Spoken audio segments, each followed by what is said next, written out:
អាដាមទេពអាសនារិនអនុរដ្ឋលេខាធិការនិងជាអ្នកនាំពាក្យក្រសួងព័ត៌មានបានអញ្ជើញបិទវគ្គបណ្ដុះបណ្ដាលស្ដីពីការពង្រឹងសមត្ថភាពព័ត៌មាននិងការគ្រប់គ្រងសាធារណមតិ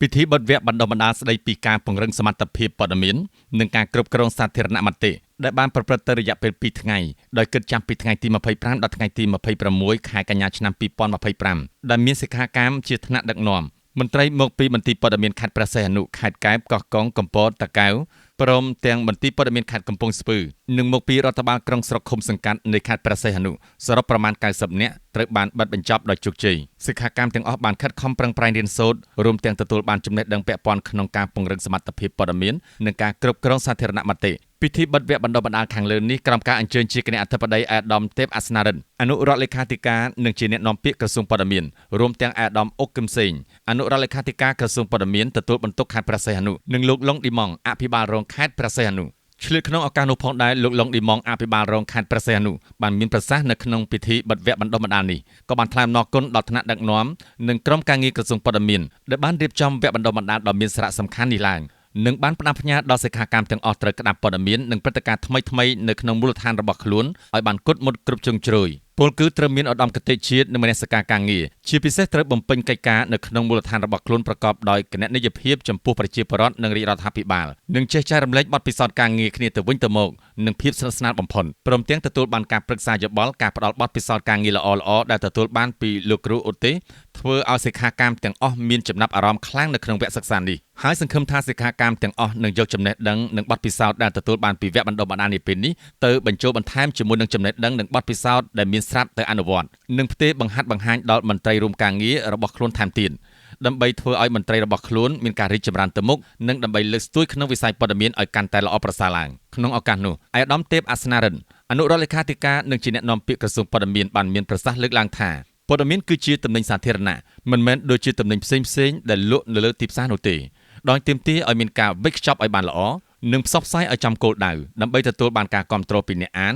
អ្នកទស្សនាកាន់តែច្រើនហើយក្នុងបទអន្តរាគមន៍នៅក្នុងវគ្គបណ្ដុះបណ្ដាលស្ដីពីការពង្រឹងសមត្ថភាពលើការងារព័ត៌មាននិងសាធារណមតិដល់មន្ត្រីជំនាញមកពីមន្ទីរព័ត៌មានចំនួន6ខេត្តនិងរដ្ឋបាលក្រុងស្រុកឃុំសង្កាត់នៃខេត្តព្រះសីហនុនាពេលនេះឲ្យបានយល់ដឹងព្រោះប្រជាពលរដ្ឋបច្ចុប្បន្ននេះមិនសូវជាមានពេលវេលាច្រើនក្នុងការស្ដាប់វិទ្យុឬក៏ទស្សនាទូរទស្សន៍ទៀតទេដូច្នេះការផលិតមាតិកាខ្លឹមសារនិងបញ្ចេញព័ត៌មានលើបណ្ដាញសង្គមដោយត្រូវសង្ខេបខ្លីៗច្បាស់លាស់និងលឿននិងត្រូវចិត្តអ្នកអានអ្នកទស្សនាគឺជាអាទិភាពបំផុតហើយបណ្ដាញសង្គមទាំងអស់មានទីផ្សារផ្សេងៗទៅតាមតំបន់ទៅតាមកម្រិតចំណេះដឹងតាមទូនីតិនិងប្រភពអ្នកអានចាំពីប្រជាពលរដ្ឋធម្មតារហូតដល់ថ្នាក់ដឹកនាំកម្ពុជ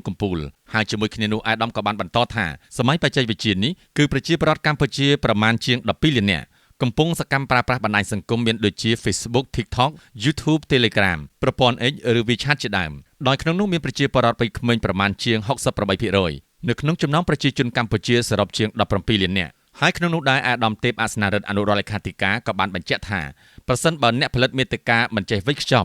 ់ឬផលិតមាតិកាឲ្យបានល្អគឺស្មើនឹងការបញ្ចេញព័ត៌មានទៅមិនមានអ្នកទស្សនាខាតពេលវេលាមិនទទួលបានផលប្រយោជន៍តាមអ្វីដែលយើងចង់បង្ហាញនោះឡើយព្រោះมันបានឆ្លើយតបតាមគោលបំណងនៃការងារសាធារណមតិការផ្សព្វផ្សាយព័ត៌មានជារួមលើបណ្ដាញសង្គមគឺបានចូលរួមធានាសិទ្ធិទទួលព័ត៌មានរបស់ប្រជាពលរដ្ឋដែលទាមទារឲ្យមន្ត្រីទទួលបន្ទុកព័ត៌មាននិងសាធារណមតិគ្រប់រាជធានីខេត្តត្រូវធ្វើការងារនេះឲ្យបានសកម្មថែមទៀតហើយចំពោះការងារព័ត៌មាននិងសាធារណមតិអាដាមបានសង្កត់ធ្ងន់លើភាពចាំបាច់នៃការជំរុញឲ្យមានវិធានការឆ្លើយតបមានប្រសិទ្ធភាពដោយត្រូវគិតគូរពីសតិអារម្មណ៍របស់មហាជនចំពោះប្រធានបទនោះជាធាតុចូលសម្រាប់ការតាក់តែងខ្លឹមសារនិងការកំណត់យកប្រភេទមធ្យោបាយសម្រាប់ធ្វើការឆ្លើយតបបន្សាបបំភ្លឺឬសម្រាប់គ្រប់គ្រងដល់ការសរសេរផ្សាយដោយប្រព័ន្ធផ្សព្វផ្សាយក្នុងនោះរាប់បញ្ចូលទាំងការដកស្រង់សម្ដីរបស់អ្នកនាំពាក្យអ្នកជំនាញនិងអ្នកពាក់ព័ន្ធហើយប្រព័ន្ធផ្សព្វផ្សាយដើរតួនាទីជាអំណាចមួយដ៏សំខាន់នៅក្នុងសង្គមនាយុគសម័យ Digital ក្នុងការបម្រើដល់ផលប្រយោជន៍ប្រជាពលរដ្ឋសន្តិសុខនិងសុខដុមរមណីយកម្មសង្គម